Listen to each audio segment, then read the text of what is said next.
नमस्कार दोस्तों, पुष्प राधे चैनल में आप सभी लोगों का स्वागत है। दोस्तों, जैसा कि सावन महीना आने वाला है, सावन महीना महादेव जी का सबसे प्रिय महीना है।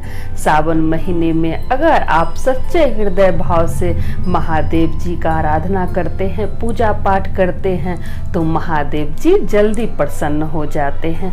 वैसे तो आप कोई भी महीना में महादेव जी का पूजा पाठ कीजिएगा तो महादेव जी जल्दी प्रसन्न हो जाते हैं, लेकिन सावन का महीना जो होता है वो महादेव जी का बहुत प्रिय महीना है। सावन के महीने में अगर आप पूजा पाठ करते हैं सच्चे हृदय से तो महादेव जी और जल्दी प्रसन्न हो जाते हैं। इसलिए सावन के महीने में महादेव जी का ध्यान पूजा पाठ जरूर कीजिएगा। अब रविवार 25 तारीख से सावन घुस रहा है, 4 सोमवारी इस बार पड़ेगा। सोमवार का व्रत रखिएगा।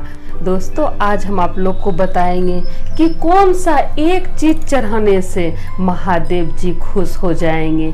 इस सावन के महीने में कौन सा एक चीज चढ़ाने से महादेव जी खुश हो जाएंगे और घर धन धान्य से भर जाएगा। दोस्तों, हम अभी बताएंगे आप लोग को कि सिर्फ एक चीज, एक उपाय करने से आपका घर धन धान्य से भर जाएगा। ये जानकारी देने के बाद हम लास्ट में किसी एक भाई बहन का नाम लेंगे। तो चलिए ज़्यादा बात नहीं करते हैं, पहले महादेव जी के बारे में बात करते हैं। सावन का महीना बड़ा ही पावन और महान महीना है, क्योंकि ये महादेव जी का प्यारा महीना है। महादेव जी को सावन का महीना बहुत ही प्रिय है। अगर आप महादेव जी को खुश करना चाहते हैं तो सावन के महीने में इनका सच्चे दिल से वंदना कीजिए, इनका आराधना कीजिए। वैसे तो आप किसी भी महीना में महादेव जी का आराधना कीजिएगा, पूजा पाठ कीजिएगा तो महादेव जी खुश हो जाते हैं, क्योंकि सारे देवी देवता में एक महादेव जी ही ऐसे देवता हैं जो जल्दी प्रसन्न हो जाते हैं और जल्दी आशीर्वाद देते हैं। क्योंकि ये सावन का महीना आने वाला है तो सावन का महीना महादेव जी को भी बहुत प्रिय है। इसमें महादेव जी और जल्दी प्रसन्न हो जाते हैं। तो सभी भक्तों से अनुरोध है कि जो भी शिव जी को मानते हैं, शिव जी का ध्यान करते हैं, वो इस सावन महादेव जी का सच्चे हृदय से पूजा पाठ कीजिएगा। महादेव जी जरूर सुनेंगे। सवेरे उठ के स्नान ध्यान करके ब्रह्म मुहूर्त में उठिए। पूरा सावन, वैसे तो हर समय ब्रह्म मुहूर्त में उठना चाहिए आदमी को, लेकिन सावन में हो सके जो लोग नहीं उठते हैं तो कम से कम सावन में ब्रह्म मुहूर्त में उठ के सुबह सुबह स्नान आदि करके स्वच्छ वस्त्र पहन के आप मंदिर जाइए। मंदिर में जाके शिवलिंग का जलाभिषेक कीजिए, जल से उनका अभिषेक कीजिए, गंगा जल से अभिषेक कीजिए। अगर आप दूध दही से अभिषेक करना चाहते हैं या पंचामृत आपके पास है उससे अभिषेक करते हैं तो फिर उसके बाद स्वच्छ सादा जल से अभिषेक जरूर कीजिएगा, तभी महादेव जी खुश होंगे। बेलपत्र चढ़ाइएगा, कम से कम 21 बेलपत्र महादेव जी को अर्पण कीजिएगा। और बेलपत्र साफ सुथरा रहना चाहिए, ना ही टूटा फूटा ना ही कटा छटा। बेलपत्र 3 पत्ता का होता है तो तीनों पत्ता साफ सुथरा रहना चाहिए, कहीं से भी कटा फटा नहीं होना चाहिए।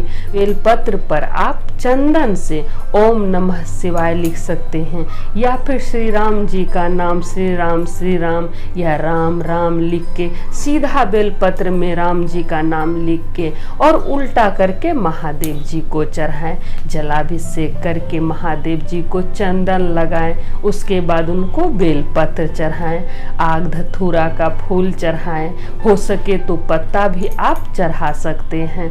भांग चढ़ाइए महादेव जी को, उसके बाद आप पान सुपारी चढ़ाइए, उनको जनेऊ चढ़ाइए। महादेव जी को सादा फूल चढ़ता है सो महादेव जी को सादा फूल चढ़ाइए। महादेव जी को सादा मिठाई भी चढ़ता है तो आप बर्फी चढ़ा सकते हैं, बतासा चढ़ा सकते हैं। सीजनेबल फल जो आपके पास उपलब्ध हो वो फल चढ़ा सकते हैं। केला चढ़ाइए, आम चढ़ाइए, जो भी आपके पास हो वो महादेव जी को अर्पण कीजिए। नारियल भी आप चढ़ा सकते हैं, लेकिन नारियल कभी भी फोड़ के उसका जल शिवलिंग पर नहीं चढ़ाया जाता है। शिवलिंग पर हमेशा जब भी नारियल अर्पण करें महादेव जी को तो समूचा नारियल अर्पण करें और उसको फोड़ के कभी भी जल शिवलिंग पर नहीं चढ़ाएं, इससे पाप लगता है। तो नारियल आप समूचा चढ़ा सकते हैं। इस तरह से आप महादेव जी को खुश कर सकते हैं। और अगर ये सब चीज़ आपके पास नहीं है तो आप सिर्फ गंगा जल चढ़ाइए, और गंगा जल भी नहीं है तो सादा जल ही महादेव जी को चढ़ाइए, उसी में महादेव जी खुश हो जाते हैं। देखिए, और सब जो देवी देवता हैं उनको 56 भोग चढ़ता है, लेकिन अपने महादेव जी जो हैं उनको आग धतूरा चढ़ता है। वो आग धतूरा भांग से ही खुश हो जाते हैं, या फिर 1 लोटा जल अगर आप चढ़ा देते हैं सच्चे हृदय से तो उसी से महादेव जी खुश हो जाते हैं।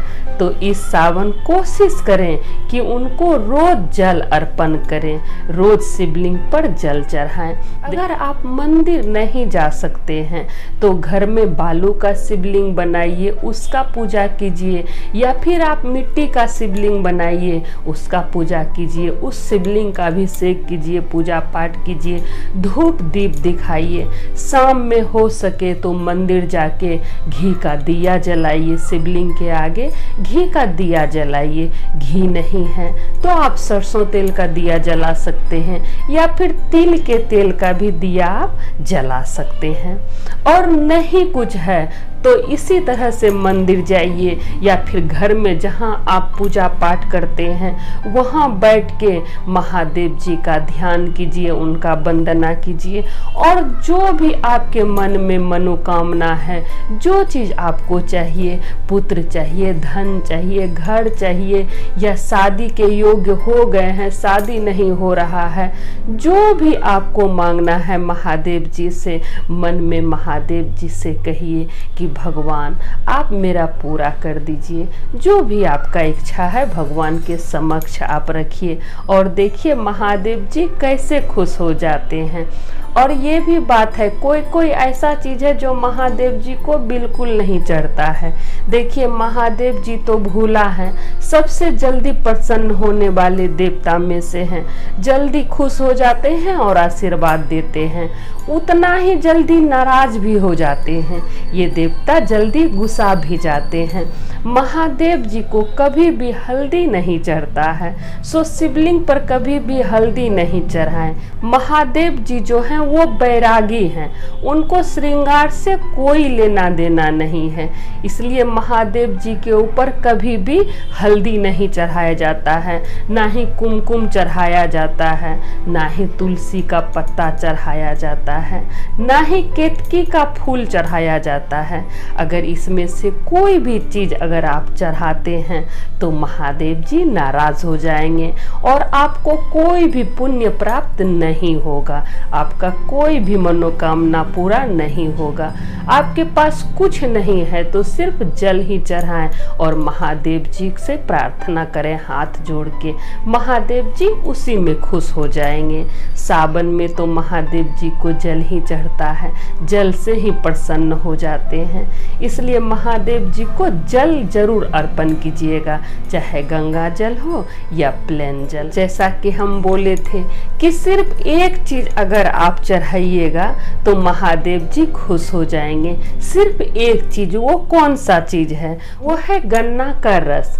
गन्ना के रस से अगर आप महादेव जी का अभिषेक करते हैं तो महादेव जी खुश हो जाते हैं और आपका घर धन धान्य से भर जाता है। आपका जो भी मनोकामना है, जो भी इच्छा है, नौकरी नहीं लग रहा है, शादी नहीं हो रहा है, घर नहीं बन रहा है, कोई भी परेशानी है, बच्चा नहीं हो रहा है, कोई भी दुख तकलीफ है, वो सब दूर हो जाएगा सिर्फ गन्ना का रस चढ़ाने से। गन्ना का रस चढ़ाने से महादेव जी बहुत ही प्रसन्न होते हैं। लेकिन जब गन्ना का रस चढ़ाइए तो उसके बाद स्वच्छ जल जरूर चढ़ाइएगा, चाहे गंगा जल हो या प्लेन जल हो। गन्ना का रस चढ़ा के नहीं छोड़ना है। पहले गन्ना का रस चढ़ाएं, फिर स्वच्छ जल से महादेव जी का अभिषेक कीजिएगा, फिर महादेव जी का पूजा पाठ कीजिएगा, तभी महादेव जी खुश हो जाएंगे। सिर्फ गन्ना के रस से महादेव जी खुश हो जाएंगे। अब देखिए, जहाँ गन्ना का रस उपलब्ध नहीं है तो आदमी क्या करे। जहाँ नहीं मिल रहा है तो गुड़ सब जगह मिलता है। गुड़ जो होता है, शक्कर जो बोलते हैं, वो सब जगह मिलता है। उसको आप पानी में घोर लीजिए, स्वच्छ पानी में, और उसको छान के फिर महादेव जी को चढ़ाइए। उनका शिवलिंग पर अभिषेक कीजिए उस जल से। देखिए, महादेव जी तुरंत खुश होंगे और आपके मन में जो भी मनोकामना है वो जल्दी ही पूर्ण हो जाएगा।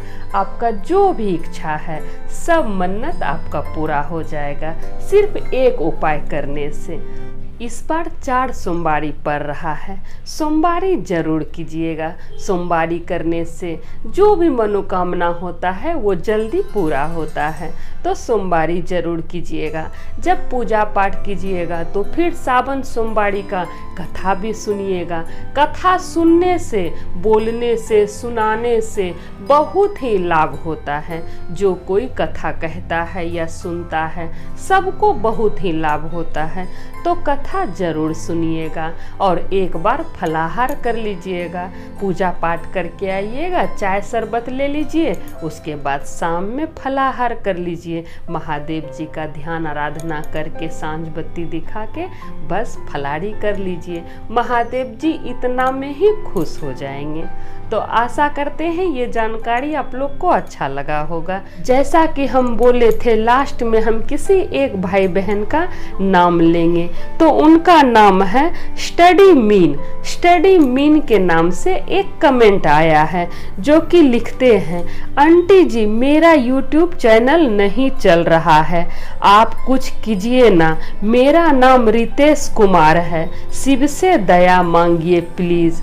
तो रितेश जी, हम महादेव से प्रार्थना करेंगे कि आपका YouTube चैनल जरूर चले, लेकिन आप मेहनत कीजिएगा। YouTube चैनल में कंटेंट चाहिए, आप कंटेंट अच्छा दीजिएगा तो आपका जरूर चलेगा। देखिए, बैकग्राउंड से नहीं चलता है YouTube चैनल कि बैकग्राउंड आप बहुत बढ़िया कर लिए और कंटेंट नहीं है। मेन होता है कंटेंट। अब क्या हो गया है, YouTube चैनल में हर जगह कंपटीशन है। चाहे आप कुछ भी बता रहे हैं, कुछ भी दिखा रहे हैं, तो हर जगह कंपटीशन बहुत बढ़ गया है।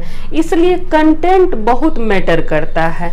आप अगर अच्छा कंटेंट दीजिएगा तो आपका जरूर चलेगा। देखिए, सफलता कहाँ छुपा रहता है मालूम है? सफलता रहता है परिश्रम के पीछे छुपा हुआ। आप कठिन परिश्रम कीजिए, देखिए आपको सफलता जरूर मिलेगा। आपका YouTube चैनल जरूर चलेगा। भगवान पर भरोसा बनाए रखिए और जम के मेहनत कीजिए, अच्छा अच्छा कंटेंट लाइए, देखिए जरूर चलेगा। बैकग्राउंड पे बहुत आदमी को देख रहे हैं, बैकग्राउंड बहुत ध्यान देता है कि बैकग्राउंड कैसा है, लेकिन कंटेंट नहीं है। मेन होता है कंटेंट। यूट्यूब चैनल चलाने के लिए आपको कंटेंट देना बहुत जरूरी है। तो आप मेहनत कीजिए, आपका जरूर चलेगा। हम महादेव जी से प्रार्थना करते हैं। तो सब बोलिए जय महादेव, हर हर महादेव, मैया पार्वती की जय।